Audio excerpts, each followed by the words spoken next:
ಸೇವಾ ಡಾಕ್ಟರ್ ಬಿಟ್ಟರೆ ಬೇರೆ ಎಲ್ಲರೂ ಆಚೆ ಕಡೀರಿ, ಹೆಣ್ಮಕ್ಳು ಎಲ್ಲರೂ ಆಚೆ ಕಡೀರಿ. ಸ್ವಲ್ಪ ಹೊತ್ತು ಒಳಗಡೆ ಇರಬಾರ್ದು, ದೃಷ್ಟಿ ಇರಬೇಕಾದ್ರೆ ಎಲ್ಲರೂ ಒಂದು ಸ್ವಲ್ಪ ಆಚೆ ಇದೆಯಮ್ಮ. ಬಂದಾಗ ಯಾರಿಗೂ ಪ್ರಸಾದ ತಗೊಳ್ಳಿ, ಅನ್ನ ಪ್ರಸಾದ ತಗೊಳ್ದೆ ಹಾಗೆ ಹೋಗ್ಬಾರ್ದು. ಅನ್ನ ಪ್ರಸಾದ ತಗೊಳ್ದೆ ಹೋದ್ರೆ ಪಂಚಾಮೃತ ಅಭಿಷೇಕ, ಅನ್ನ ಪ್ರಸಾದ ಸೇವೆ ನಡೀತಾ ಇದೆ. ಗ್ರಾಮದ ಸಮಸ್ತ ಭಕ್ತಾದಿಗಳು, ಸುತ್ತಮುತ್ತಲ ಗ್ರಾಮದ ಭಕ್ತಾದಿಗಳು ಮತ್ತೆ ಇಲ್ಲಿ ಬಂದಿರುವಂತಹ ಎಲ್ಲ ಭಕ್ತಾದಿಗಳು ಅನ್ನ ಪ್ರಸಾದ ಸೇವೆ ನಡೀತಾ ಇದೆ.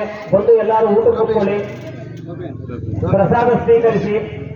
ಎಲ್ಲ ರೆಡಿಯಾಗಿದೆ, ಊಟ ರೆಡಿಯಾಗಿದೆ. ಆದಷ್ಟು ಬೇಗ ಕೂತ್ಕೊಂಡು ಪ್ರಸಾದ ಸ್ವೀಕರಿಸಿ. ಬನ್ನಿ, ಎಲ್ಲರೂ ಬನ್ನಿ. ಭಟ್ರು ಕಾಯ್ತಾ ಇದ್ದಾರೆ ಅಂತ.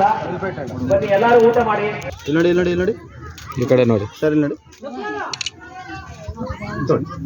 ಓಕೆ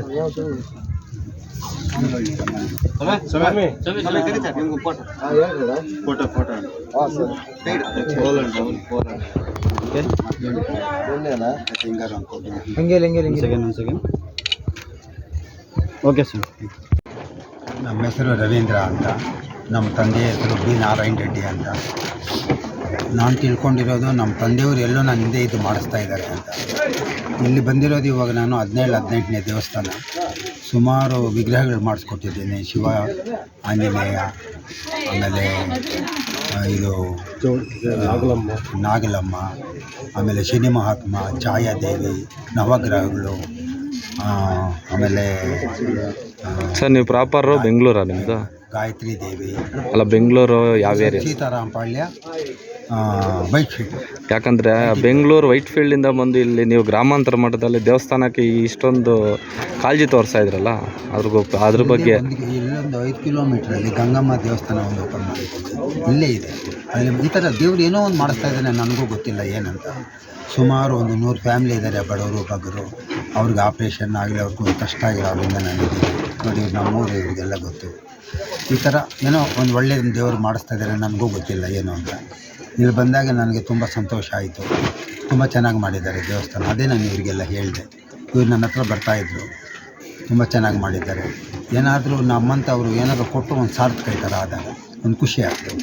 ಇನ್ನೂ ಸ್ವಲ್ಪ ಹೊತ್ತಿರಬೇಕಂತ ನಾನು ಸ್ವಲ್ಪ ಬೇರೆ ಕೆಲಸ ಇದೆ, ಅರ್ಜೆಂಟಾಗಿ ಹೋಗ್ತಾಯಿದ್ದೀನಿ. ಇಷ್ಟೇಳಿ ನನ್ನ ಮಾತು ಮುಗಿಸ್ತಾ ಇದ್ದೀನಿ.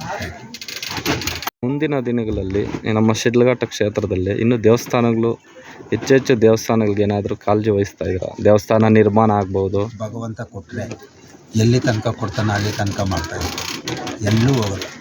ನೀವು ನಂಬಲ್ಲ ನೋಡಿ, ನನ್ನ ಕಣ್ಣು 2 ವರ್ಷ ಆಯಿತು ಗ್ಲಾಸ್ ಯೂಸ್ ಮಾಡ್ತಾಯಿದ್ದೆ, ಕಣ್ಣು ಸರಿ ಆಯಿತು.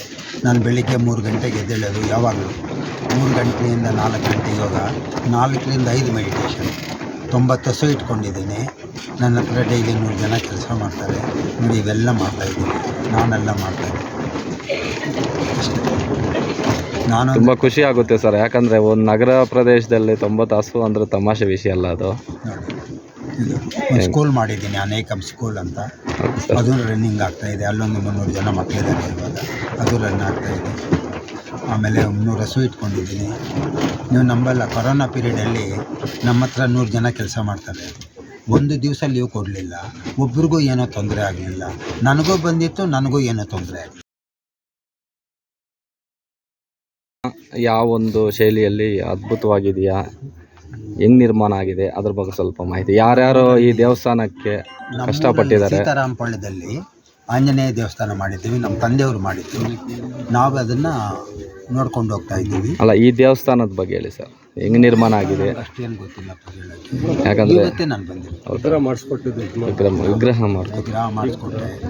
ಸ್ವಲ್ಪ ಅನ್ನದಾನಕ್ಕೂ ಕಾಸು ಕೊಡ್ತೀನಿ ಅಂತ ಹೇಳಿದ್ದೀನಿ, ಸ್ವಲ್ಪ ಕೊಟ್ಟಿದ್ದೀನಿ, ಇನ್ನೂ ಕೊಡೋಕ್ಕಾಗಲಿಲ್ಲ. ಯಾಕೆಂದರೆ ನಾನು ಮಳ್ಳಿಯವ್ರು 3 ಹಾಸ್ಪಿಟ್ಲಲ್ಲಿ ಅಡ್ಮಿಟ್ ಮಾಡಿದ್ದೀನಿ. ಅವ್ರದ್ದು ಟ್ರೀಟ್ಮೆಂಟ್ ಎಲ್ಲ ನೋಡಿ, ಬಡವರು ಅವರು, ಅವ್ರ ಟ್ರೀಟ್ಮೆಂಟ್ ಎಲ್ಲ ನೋಡಬೇಕು. ಈ ಥರ ಎಲ್ಲ ಸ್ವಲ್ಪ ಇಟ್ಕೊಂಡಿದ್ದೀನಿ, ತುಂಬಾ ಇಟ್ಕೊಂಡಿದ್ದೀನಿ. ಬಟ್ ಕೊಡದೇ ಇರಲ್ಲ, ಕೊಟ್ಟೇ ಕೊಡ್ತೀನಿ.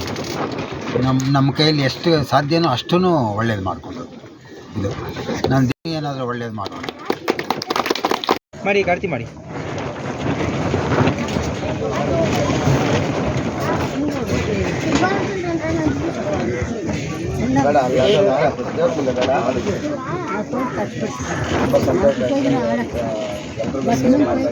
ಸಮಾಜ ಸೇವೆ ಮಾಡಿದಾಗಂದ್ರೆ ಹತ್ರ ರೈಟ್ಗೆ ಆನಂದ ಬಾಬು ಹೋಟ್ಲಿದೆಯಲ್ಲ ಅದು ಬದಲು ನೋಡೋದಲ್ಲ ಮಾಡಿಸ್ಕೊಡ್ತಾರೆ. ನಮ್ಮ ಮನೆಯಿಂದ ಬೆಳಗ್ಗೆ 8 ಗಂಟೆಗೆ ಬಂದರು ವಿಗ್ರಹ ಮಾಡಿಸ್ಕೊಡ್ತಾರೆ. ಅಲ್ಲೋದ್ರೆ ಒಂದು ಹಳ್ಳದಲ್ಲಿ ನೀರು ಬೊಟ್ಪೇಟಕ ಅವಾಗ ನಾನೇನು ಮಾಡಿದೆ, ಅವ್ರ ಕೈಲಿ ದೇವಸ್ಥಾನ ಮಾಡಪ್ಪ ಆಮೇಲೆ ಬಂದು ಹೋದ್ರೆ ಒಂದು ಕಲ್ಲು ಇರಲಿಲ್ಲ ಸುಮ್ಮನೆ